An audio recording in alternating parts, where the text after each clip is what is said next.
things have changed for both the people that you manage and for yourselves on a day-to-day. So if you can take a look at the poll that's here and participate, I would really appreciate it.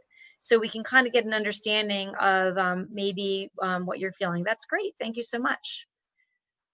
So it looks like a good number of you every day at work do participate and educate the staff or participate with the direct patient physical care of patients. Some of you only sometimes and some never. So it looks like over half of the participants today do every day participate in patient care. So you're right there on the front lines, and thank you so much for all of you, because I think that we're really unsung heroes, all of us. So thank you very much. And then some of you looks like probably are in some more maybe of a management position, but don't provide direct physical care. The next question, please.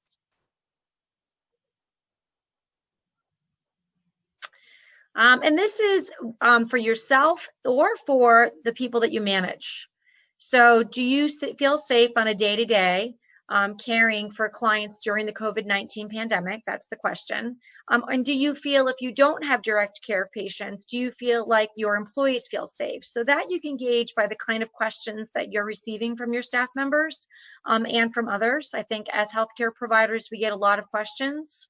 So really be thoughtful about this, of how safe you really feel, or how safe you feel like your employees feel on a day-to-day. I think that this is a scary time for a lot of us on our day-to-day. We might live with people in our home who you know, are immunocompromised or have other underlying health issues, so it can be a scary time. So, okay. So this is an interesting, I would say the most of the time when I put this poll out, it's flipped.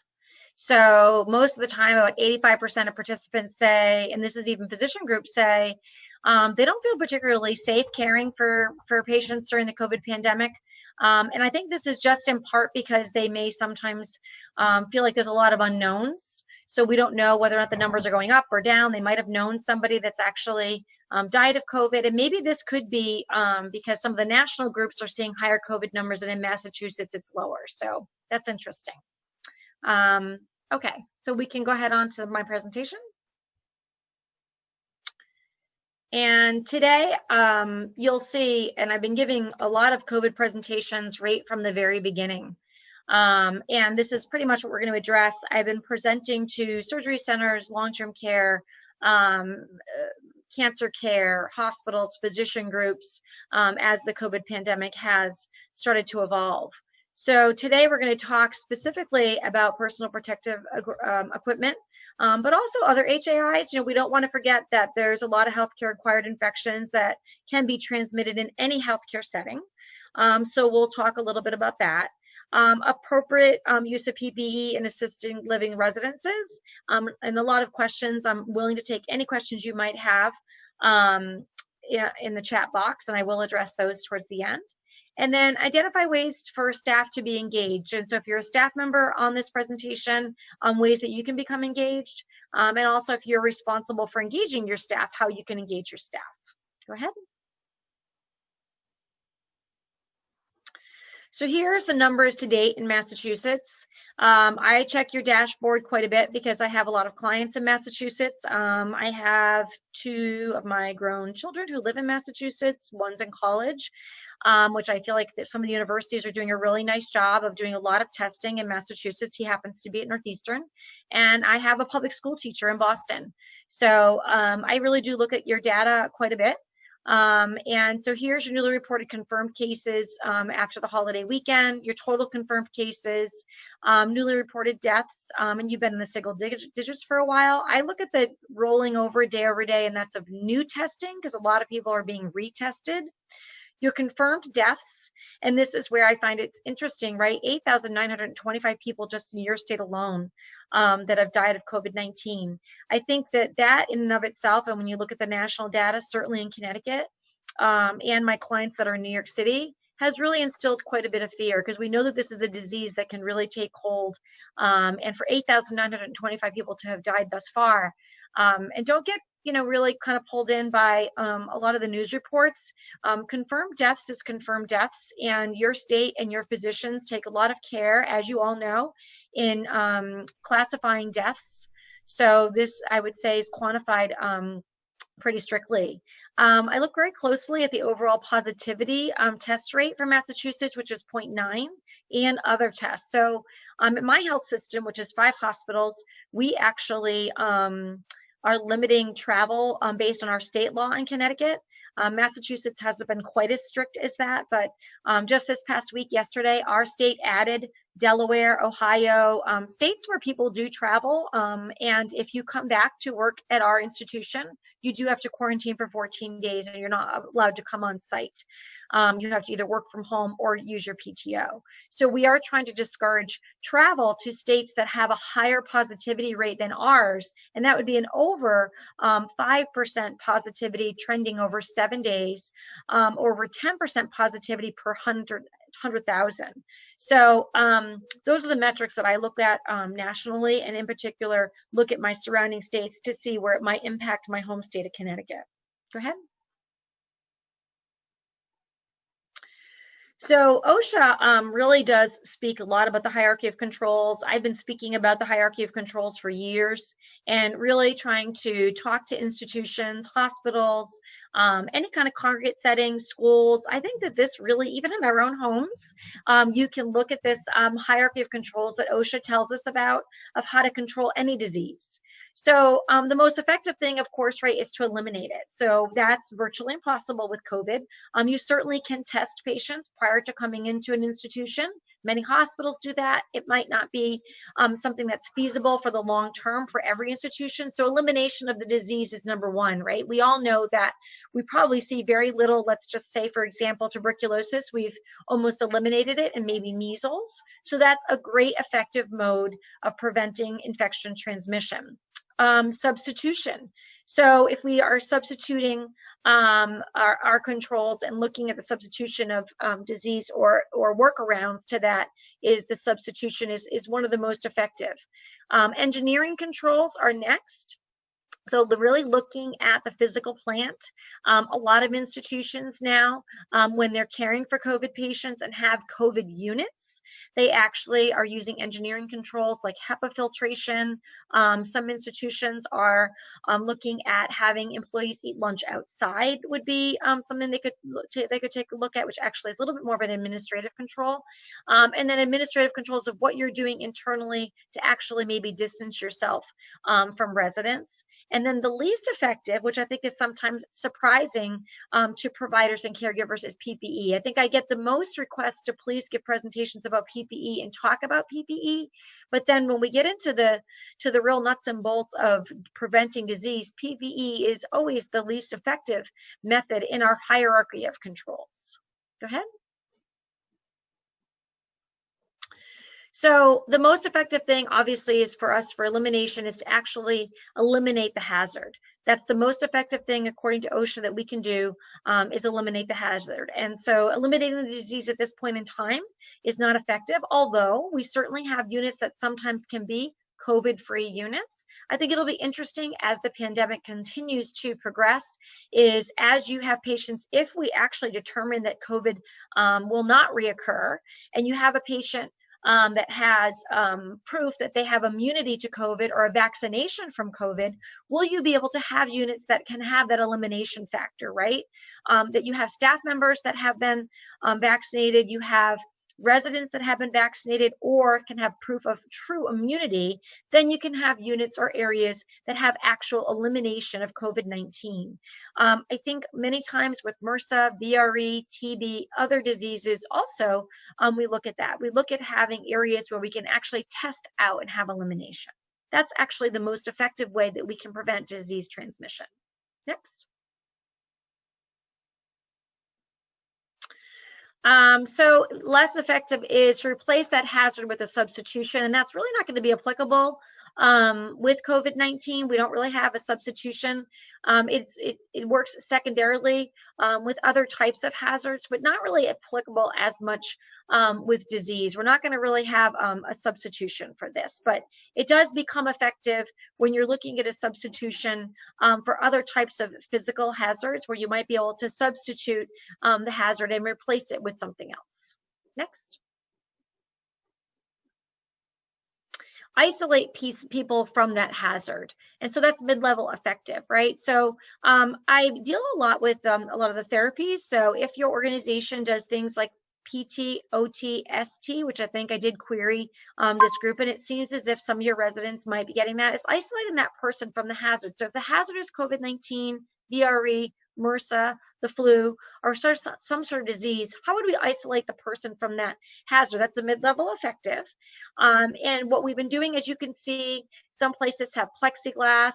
Some of our speech pathologists, we've been trying to, now, of course, people are doing different construction methodologies of putting that speech pathologist so you can actually see the speech pathologist speaking, which is so important for people, or physical therapy. They can be instructing somebody on physical therapy, but they're actually isolated from that person by either true isolation, a glass wall in between themselves and the resident or the person. I'm not a huge fan of plexiglass, only because the air is the air, unless the plexiglass is in an area that's large enough to actually dilute the infectivity of the air, like sometimes waiting rooms that are larger. But if you're in a small enclosed room, then plexiglass might not be the best to isolate that person from the hazard. But this is mid-level effective, and I think that it's really worth looking at your physical plant. And so it's hard to give sweeping recommendations because all of you, and there's 189 participants on this call, have different work environments. So I think that the best thing you can do for one of these with this mid-level effective is to actually do a risk assessment of your organization, to look at how you work in your organization and how you might be able to isolate the person from that hazard. I'll give you a good example is that in a lot of recovery rooms, we already talked about the therapies. Normally when you're caring for a patient, and I think as providers and caregivers, and this also can be in your setting, is you want to be close so you can speak to the person. Sometimes they're hard of hearing. You're trying to show you're caring. You're having maybe therapeutic touch. Unfortunately, we have to isolate our person. And so that's that greater than 6 feet if you're going to be with that patient or that resident for longer than 10 minutes. So that is a type of isolation. So it's actually separating yourself physically or isolating yourself from the hazard, and the respiratory droplets, and at this juncture would be the hazard. So that's really mid-level effective. Next. Is this administrative controls. So it's really looking at the way that people work, and it's really the least effective, but I think that we can. And some of those have been that we've been doing telehealth visits, right? Some of it's been that we aren't eating lunch together. Let's say we're sending people outside for lunch. We're all wearing masks in our interactions with each other. We're wearing masks or interactions with our residents or our patients. When we really look at the way that we work, it is one of the least effective, but certainly not ineffective.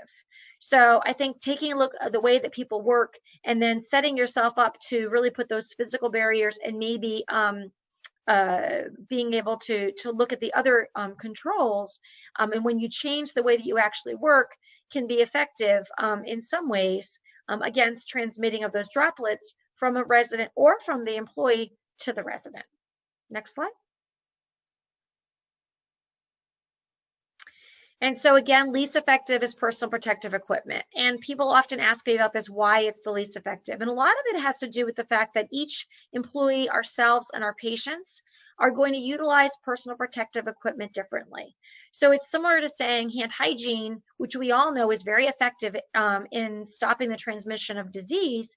There's so many variables in how somebody might wash their hands, if they wash their hands appropriately, if they use Purell, do they actually apply the Purell for the amount of time that it's supposed to be applied.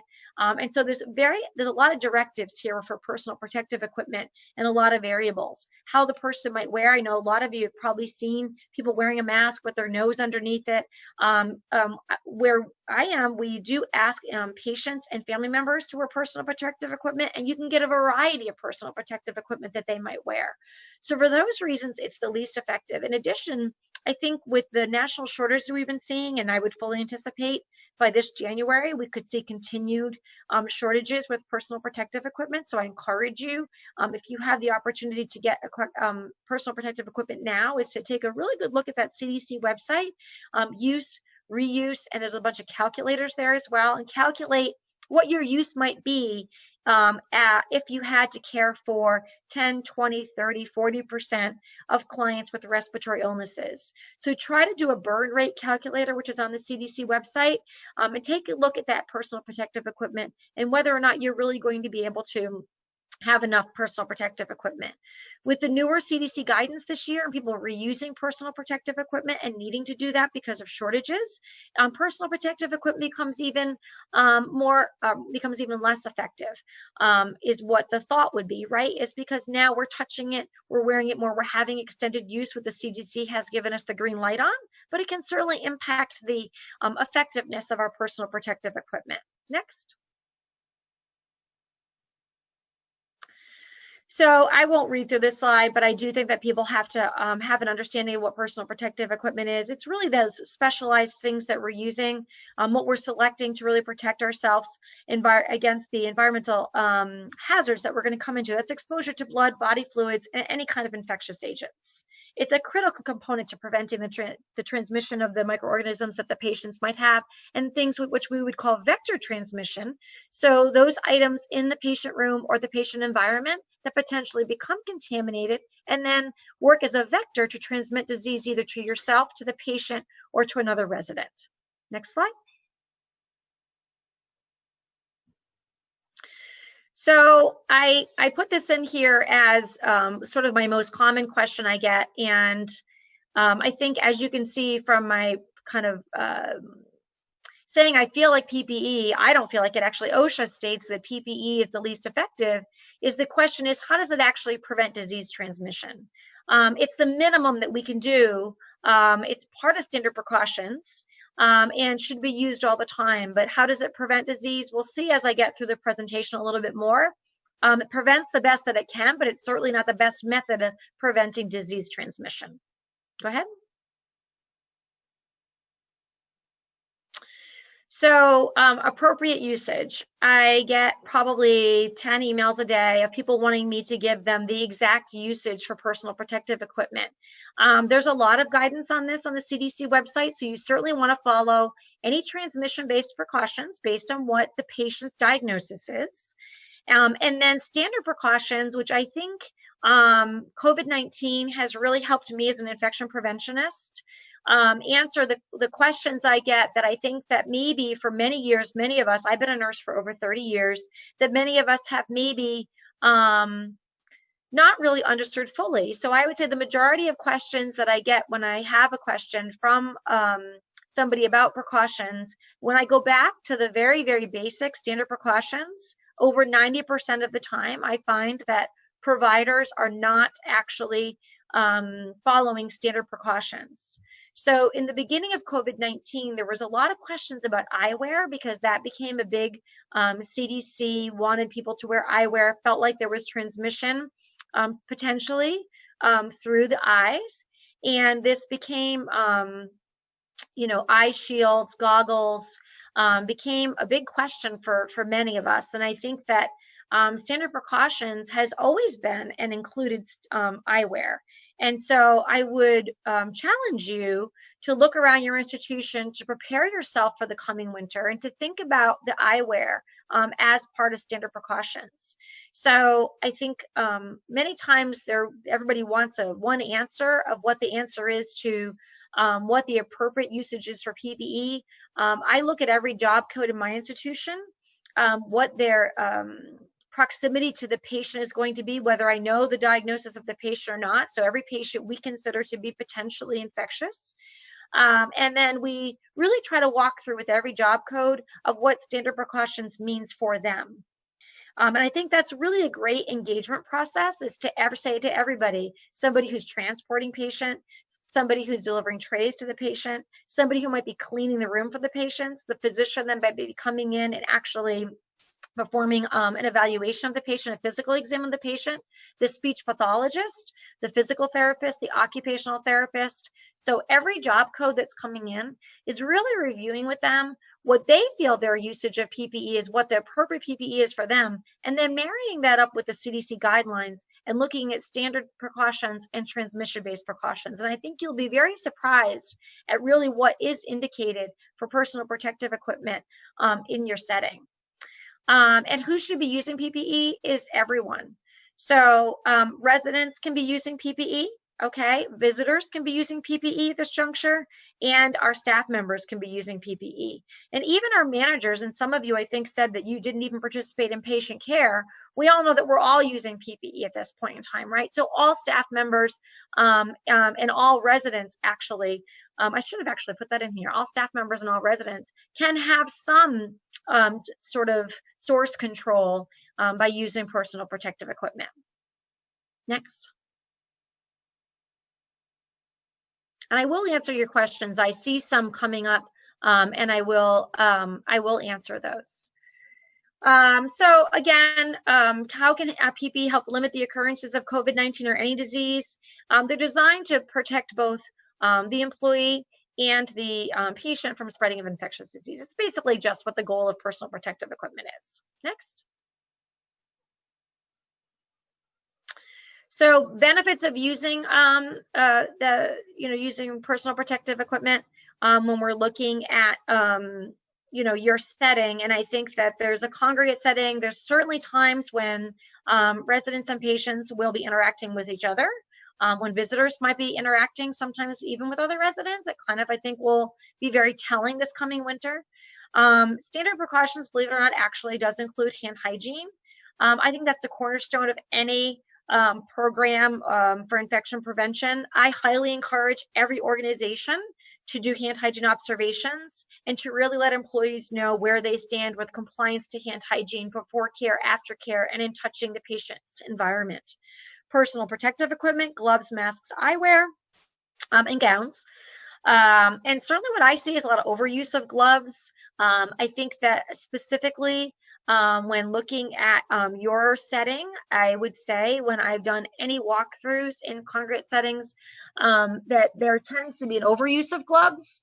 So employees, residents, and staff members and visitors should be encouraged, should never use gloves in as a replacement for hand hygiene. So gloves are one-time use. They should be used for the activity that is happening if the employee or the resident thought that they were going to come in contact with blood-borne pathogens. But other than that, gloves should really not be used unless they're part of transmission-based precautions. So for regular care, I do see a lot of overuse of gloves, which are highly contaminated. And then no one should ever apply soap or wash gloves or use Purell on gloves.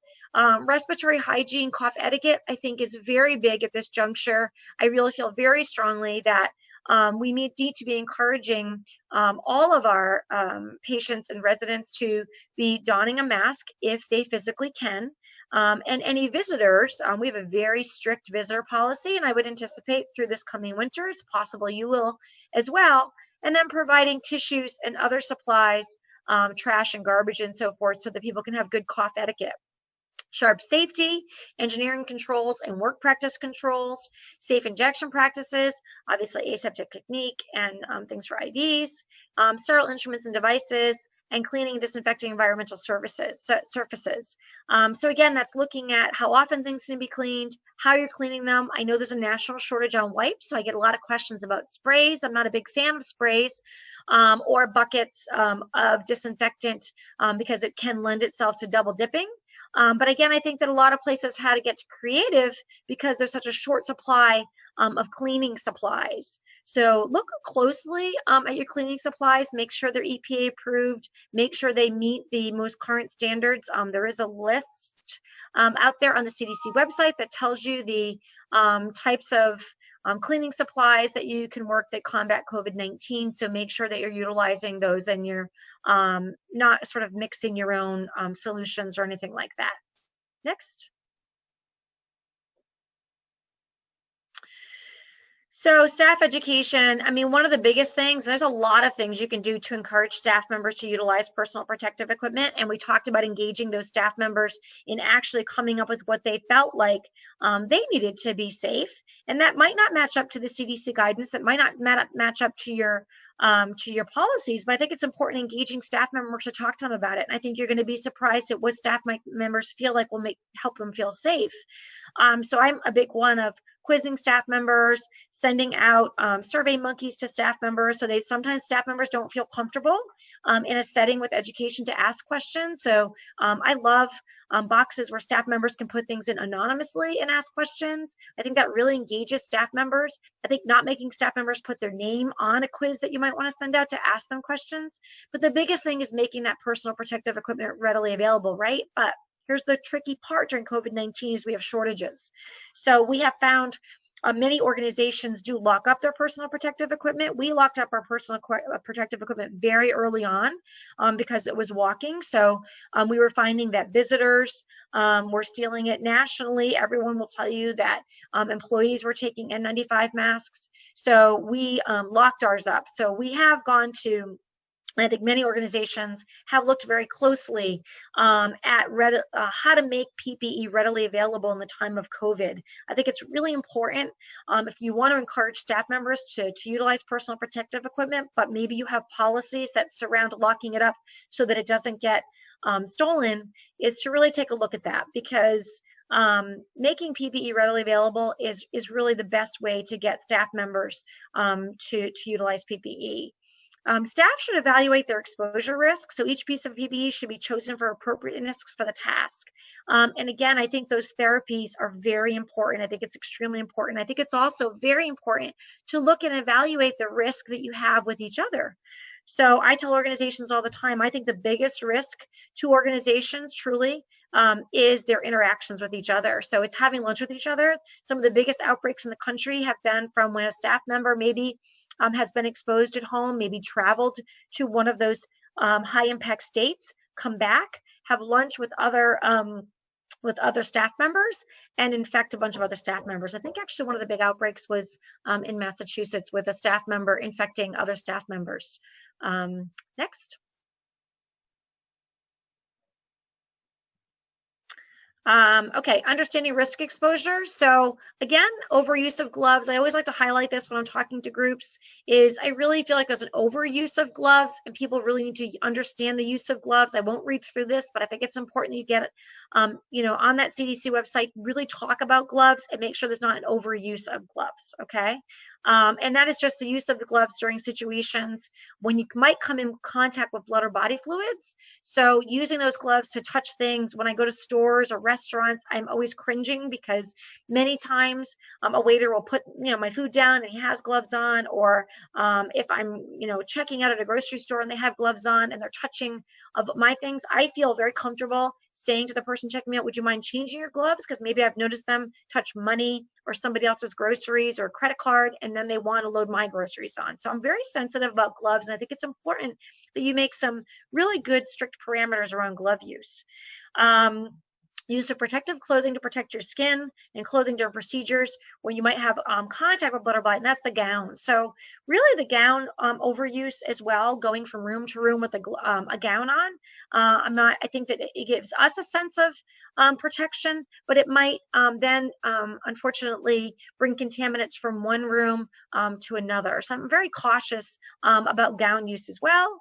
And then use of mouth, nose, and eye protection during procedures that are likely to generate splashes or sprays. I think we're going to see a lot more on this. I think the Newark CDC, I have about 60 private clients, and I, about a month ago, started to really recommend for my private clients that they institute eye protection in all interactions. And I had them query their staff members, and staff members felt very strongly that they felt like that, because I was getting a lot of questions at work in all of my listservs, in all of the other organizations that I call into national calls, patient safety organizations. It seems like that was a really big question, is people wanted to know or did definitely feel by wearing a face shield or eye protection, it somehow made them feel safer when they were in close proximity to patients. And I think these are non-infectious patients. These are patients, maybe they were just transmitting, or maybe just walking in the room and setting a tray down, but then inadvertently,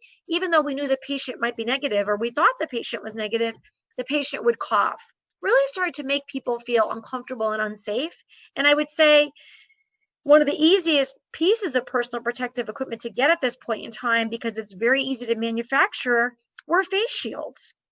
So when we queried staff members about this, and they said, you know, I would just really feel a lot safer if I had a face shield on, because I sometimes feel like my mask moves. I feel like it'll prevent me from touching my mask. And if you think about it, if you're wearing a face shield, you might put your hand underneath your face shield, but it does really remind you not to touch your face. So I started to institute this about a month ago, and it's been really successful. I think that we do have to go by the CDC guidance, and we want our employees to understand the CDC guidance, and we want to look to the CDC. But then I think sometimes in addition, if it's a piece of personal protective equipment that's not a stretch or super expensive for us to get, we can look at that and ask our staff members in certain job codes how they would feel about it. I would say speech pathology in particular, and my occupational therapists felt very grateful about this, because they felt as if they wanted patients to be able to see their mouth, and they wanted to see the patient's mouth. And here we are asking them to mask both of them. How hard is that to really to have good contact? So not only did we provide a physical barrier of a plexiglass and greater than 6 feet, and not in an enclosed room, we provided a face shield, which I think both made the patient feel safer and the employee feel safer. So I just think you sometimes need to get a little creative and talk to every job code and be collaborative in your education process and looking at what's going to make people feel safer, because everybody wants an N95. They feel like that's going to make them safer. It's an N95 for a reason. It's still 5% of the time there can be contaminants. They're very hard to come by, hard to manufacture, very expensive. And the vast majority of the time not needed. So next. Key reminders, and again, imperative, keeping the hands away from the face. I can't say this enough. I'm sure you all notice it. I'm very sensitive to this. I think I use personal examples all the time. I was buying a car this past weekend. I was actually up in Plymouth, Massachusetts, and they were using the car dealer, branded sort of neck gaiters, and he must have touched his face 100 times while he was talking to me, trying to show me a vehicle, handing me his card, and it became very distracting to a point where when we were outside, I said, I'd almost rather have you take the neck gaiter down than continue to sort of readjust it on your face. So I think it's imperative that we talk to our employees and remind our employees and ask what we can do to help them to keep their hands away from their face and touching their face. I know now residents, visitors, and patients and so forth are wearing masks sometimes as well, which might have them touching their faces more.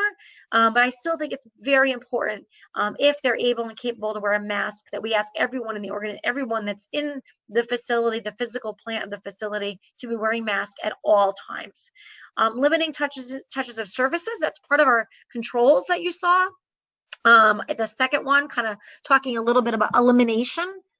So you can eliminate the hazard, and they all kind of commingle, and you can also change your workarounds by limiting the surfaces that you're touching in the environment. So I do a lot of work with physicians and with others that are coming into the room, because as care providers and as caring people, we're always wanting to do things like maybe fix a blanket, fix this, move this, and really looking at the surfaces that we're touching and trying to limit what we're touching when we're actually in the environment where the patient lives. So in that patient room, and even at the nurses station, we talk a little bit about that, and I do some education around that in my organization of talking about what we're touching, keyboards, phones, dictation, dictaphones, what exactly are we touching and what's needed to be touched all the time, and trying to limit that. Removing your PPE when you're leaving your work areas, tricky again, right? Because we're wearing our masks all the time, but looking at other personal protective equipment. Certainly not the face shield, that can be worn throughout an institution, but I think that many times I sometimes see the gloves particularly and the gowns. And then again, performing hand hygiene, really important. I think it's the cornerstone of infection prevention. I highly recommend that you monitor that by job code. I like 10 observations per unit per month, both before care and after care, and really track that, have graphs, show that all of your staff meetings, and report that out annually. I think it's really important. Next. I'm not going to go through. I just wanted to make sure that everybody sort of took a close look. I know there's a difference between droplet and airborne precautions. I think that, residential settings are going to have to do things that it gets a little tricky. I know that your specific specialty can sometimes have to cohort patients together. Not everybody has a private room. But I think the CDC has a lot of guidance about this and more to come about what to do when you actually have to put that patient on droplet precautions. I think that in looking at all the respiratory diseases, contact and droplet has been one we certainly look at for RSV.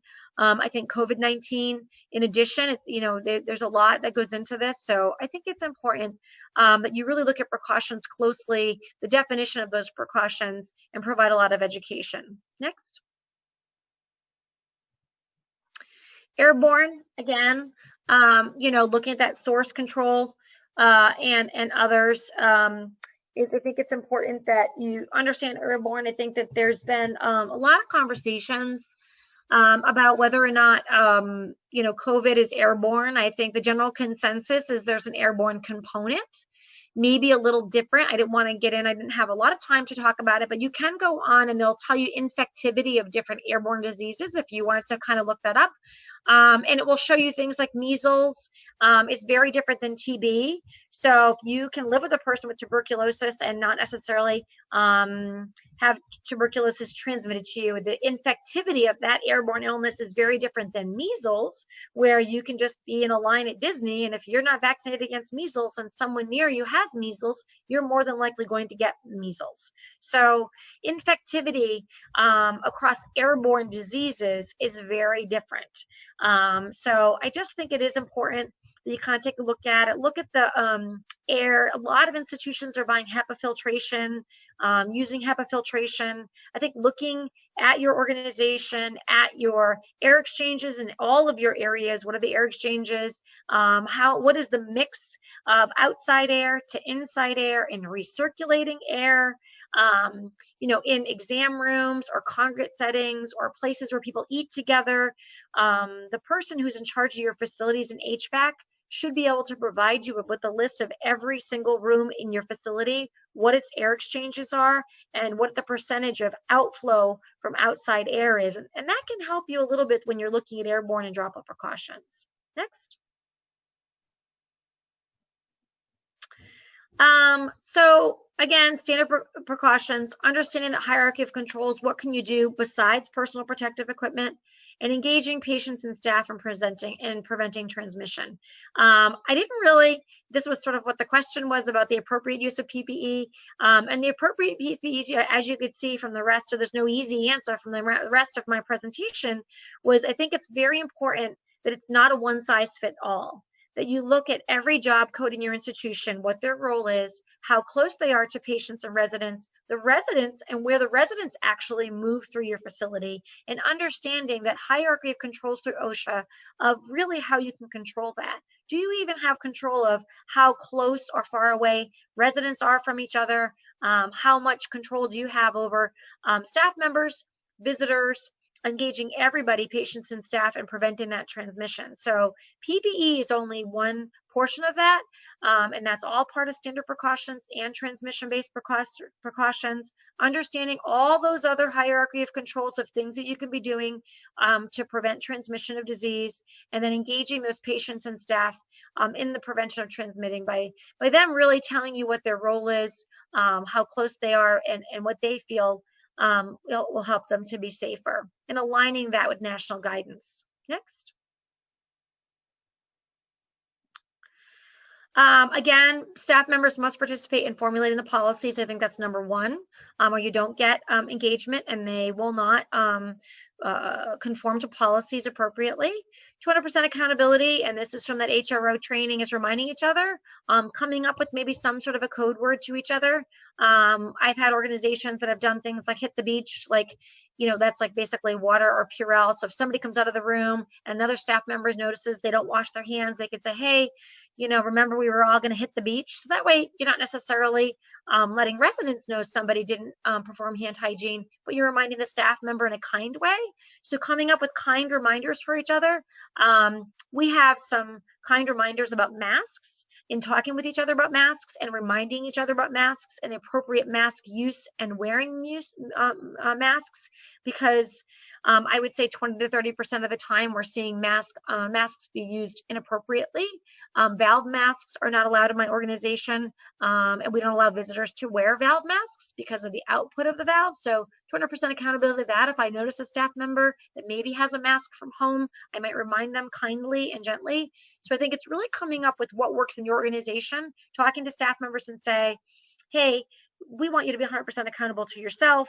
What's going to help you to help Mary also be accountable? So if you notice that she's wearing gloves and she's cleaning the nurse's station, and then she maybe has those gloves on and then she goes to go deliver trays to residents, what's a good way that we can all remind each other, and how can we do that kindly?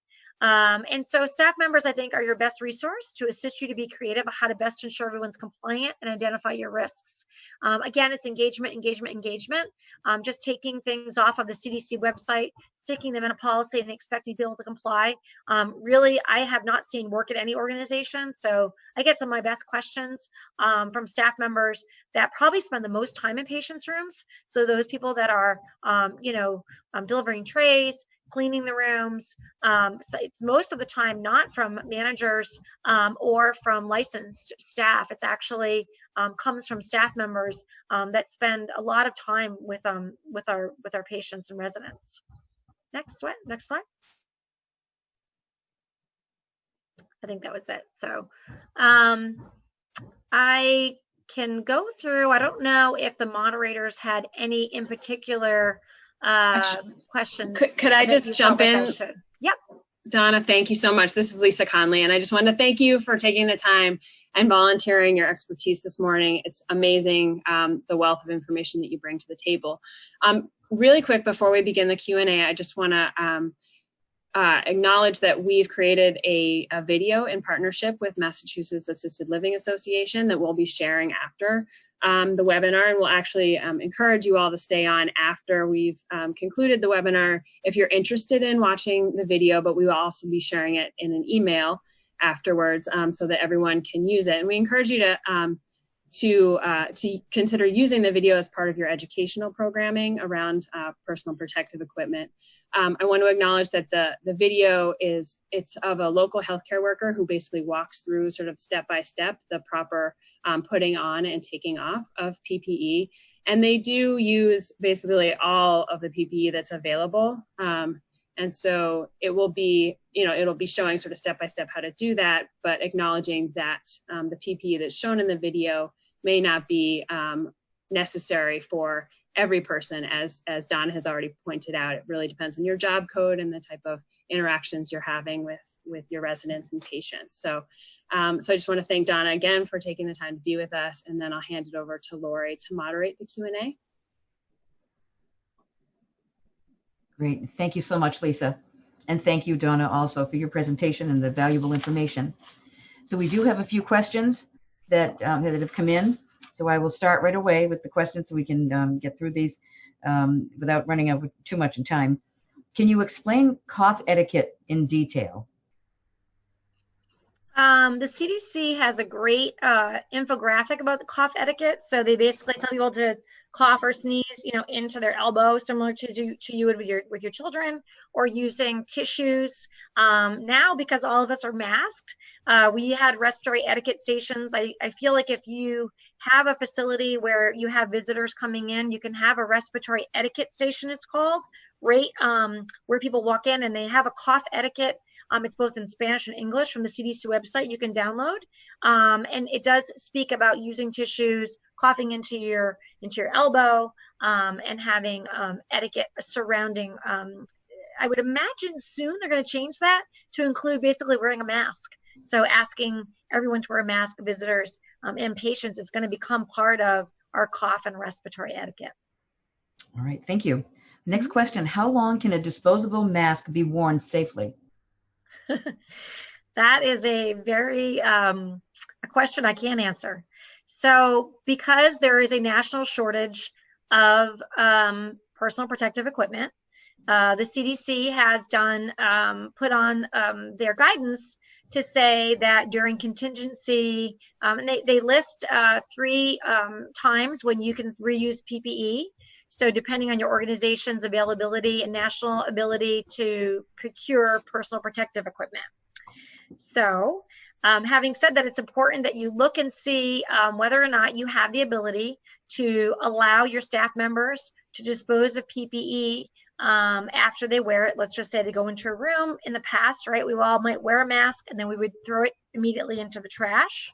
Now, because of national shortages, the CDC has different guidance depending on what your organization might have for contingency plans. So I would say that you need to go on the CDC website and follow your reuse policy. And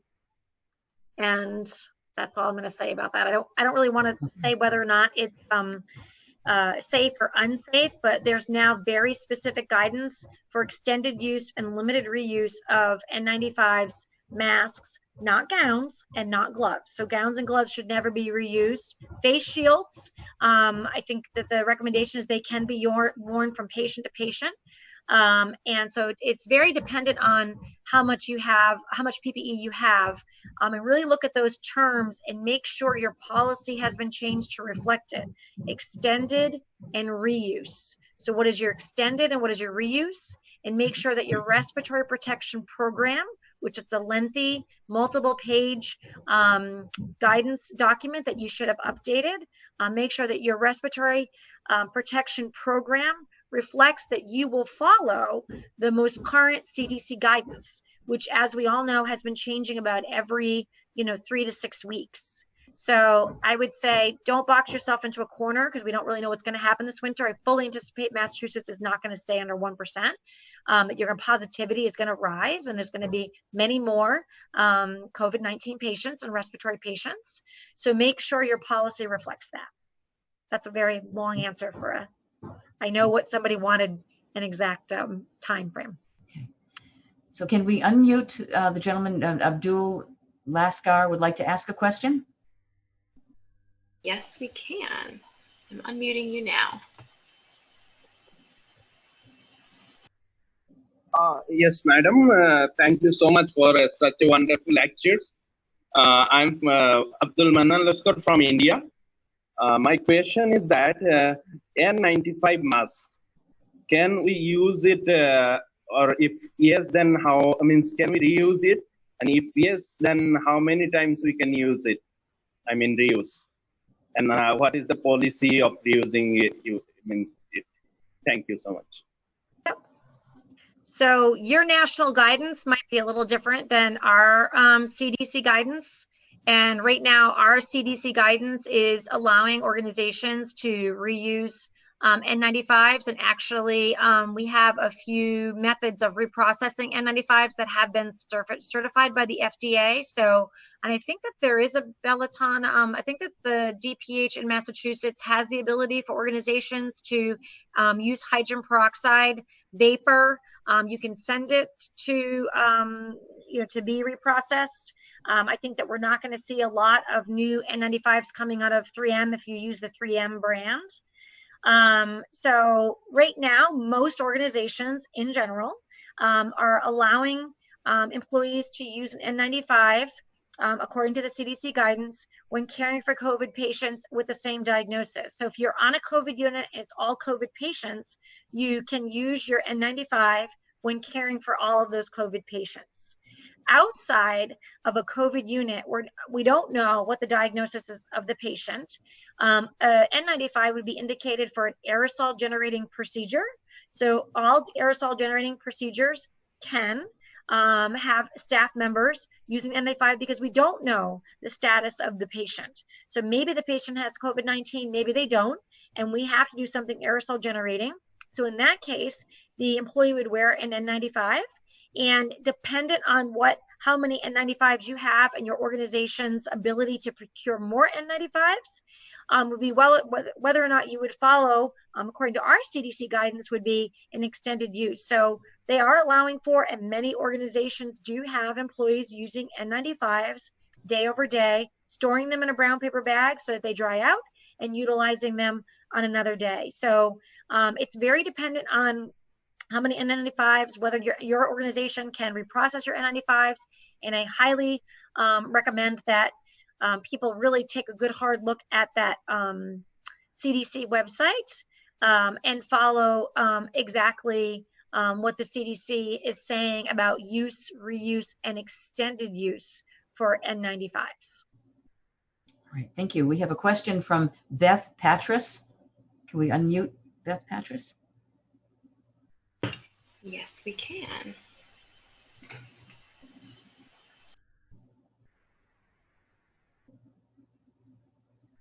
Good morning. I just had a question regarding the face shields.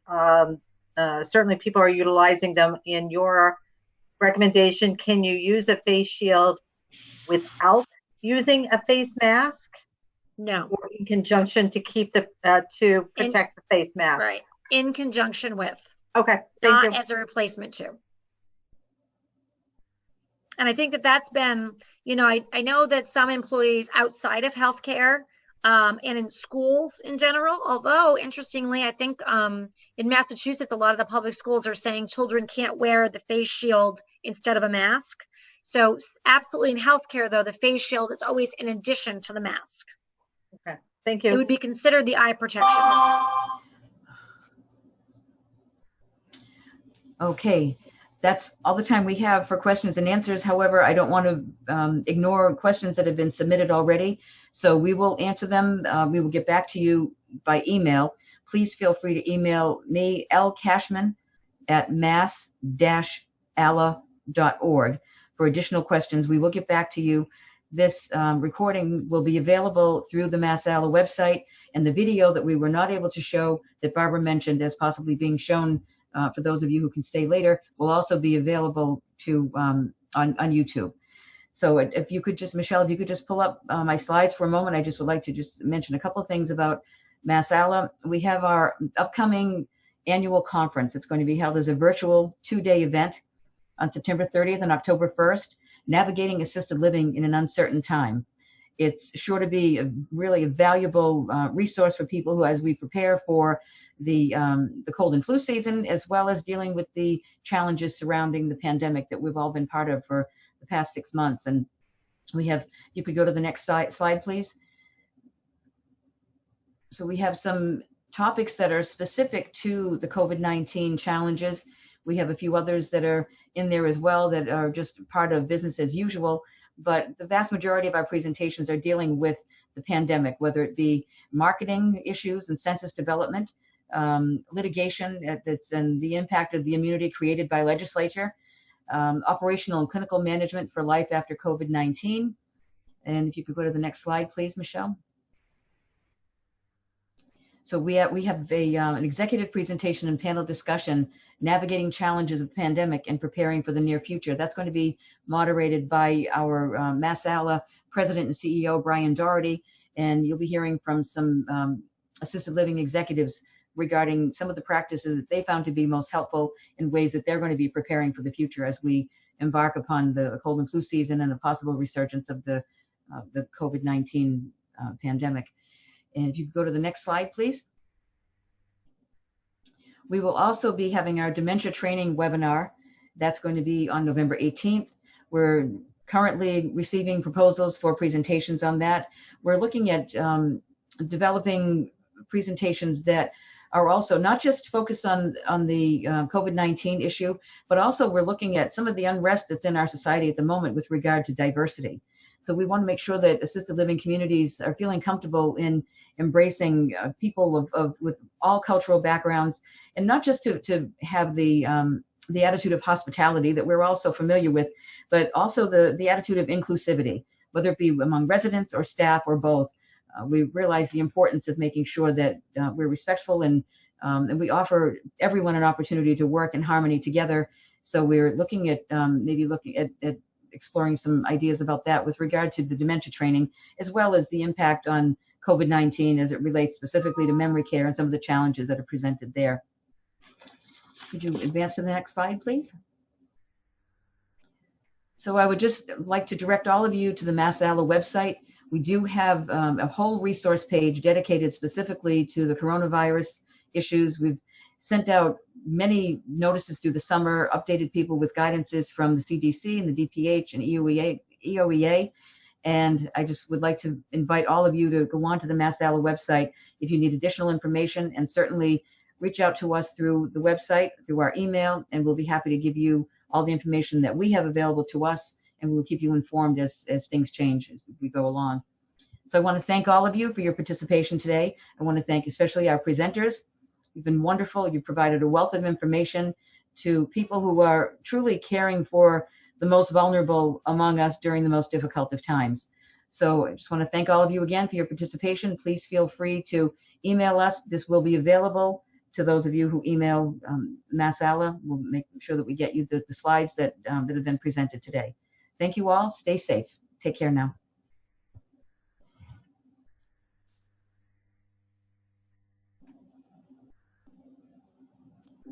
Stay safe. This is your guide to wearing personal protective equipment. As a member of the care team, you play a valuable role. Taking steps to keep yourself and others around you safe and healthy is really important. There are many kinds of viruses and other germs in the resident care settings where you work, and you can't always tell when people are sick. Even people who look or feel well can be contagious, exposing others to infection. Wearing personal protective equipment, or PPE, is essential to protect yourself, the residents in your care, and your family and friends from COVID-19, influenza, strep, and other diseases. Knowing how to put on and remove PPE correctly is the best way to prevent viruses and other germs from infecting you or the people you come in contact with. The good news is, putting on and removing protective gear is not difficult. Following some important steps each and every time will help ensure you get it right. You can do this. So let's get started. This is Miria. She'll show us how it's done. First, let's review the protective gear you may need to have with you when working with residents. Depending on the situation, you may not need to wear every piece of PPE we're about to show you. Your supervisor or employer will tell you what types of PPE to wear. Generally speaking, it may include some or all of the following items: a disposable gown or jumpsuit to cover your body and arms. Make sure this is the correct size for you. A face mask or a respirator. Either a face shield or goggles. Coverings for your head and or your shoes. And gloves. In addition to your protective gear, you may need hand sanitizer in case soap and water is not available. Let's review a best practice for putting on or donning your PPE. Make sure you put on your protective gear before you come in contact with residents who need your assistance. If you didn't leave your jewelry at home, remove it now so it won't tear your gloves. Remember that good hand hygiene includes keeping fingernails closely trimmed and not wearing artificial nails. Start by cleaning your hands thoroughly. If you do not have access to soap and water, you will use hand sanitizer. Squeeze a generous amount of sanitizer in your hand, about the size of a quarter. Whether using soap or sanitizer, it's important to rub your hands together vigorously for at least 20 seconds. Singing happy birthday twice is one way to make sure you're taking the full 20 seconds. It may seem like a long time, but it's necessary to make sure you're eliminating germs that could make people sick. Next, put on the gown or jumpsuit if you are using one. For the gown, place your arms through first.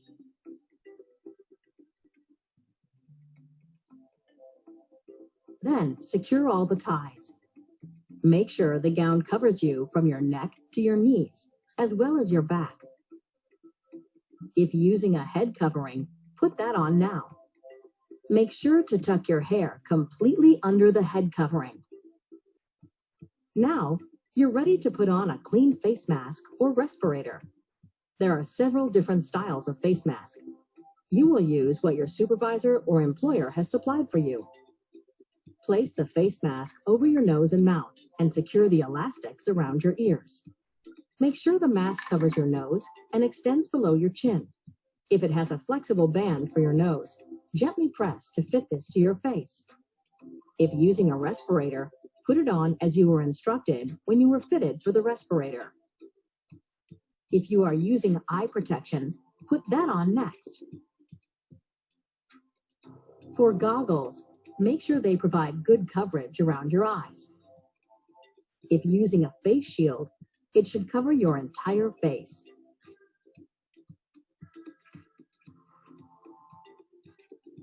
Put shoe coverings on next if you're using them.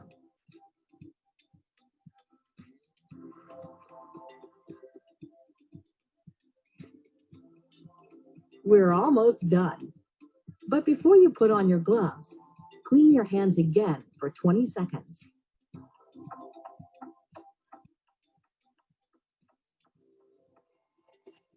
Finally, put on your gloves. Pull the gloves up fully until they cover the wrists of your gown. That's it. You're now ready to begin working with residents. Now, let's review a best practice for safely taking off or doffing your PPE. Start by removing your gloves. It's important to do this in a way that avoids contact of your skin with the outside of the glove to prevent viruses or other germs from getting on your hands. Pinch the outside of the glove near your wrist. Peel the glove downwards, pulling the glove inside out. With your ungloved hand, slide a finger under the wrist of the other glove.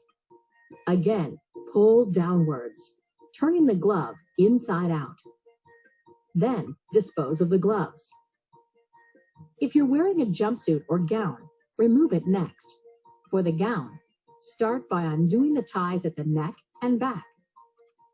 Then, reach up to your shoulders and carefully pull the gown down and away from your body. Touch only the inside surface. Roll the gown up tightly, then dispose of it. At this point, clean your hands again for 20 seconds.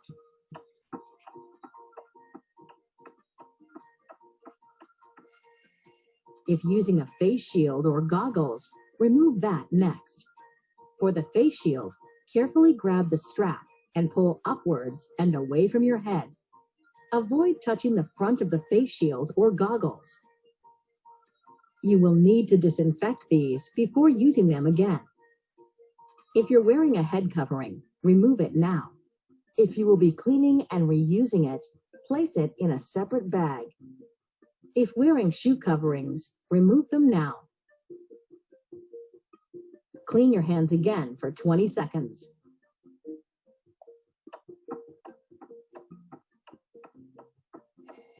Next, remove your face mask or respirator. Unhook the elastics from your ears and carefully pull the mask or respirator away from your face. Make sure not to touch the front of the mask. Finally, clean your hands once again for 20 seconds. That's it. You have properly removed your PPE. We've shown you the basics. Now it's up to you. Practice putting on and removing your PPE to get familiar with doing it properly. Take your time when putting PPE on and taking it off. Don't take shortcuts. And remember to change your gloves and wash your hands as frequently as you need to. Doing this correctly each and every time means you won't pass viruses and other germs to others, including your family and friends. After all, keeping people safe and healthy is what it's all about, right? Remember, your community is counting on you. You've got this. If you have questions, ask your supervisor or employer.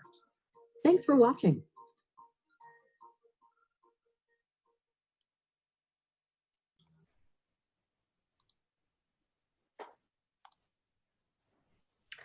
I'm going to put the URL to that video. I'm going to send it to Mass ALA and they will send it out to their members. And if you have any other questions, you can send them to Lori. I put her email in the chat box as well. And thank you to everyone for staying late to watch the video.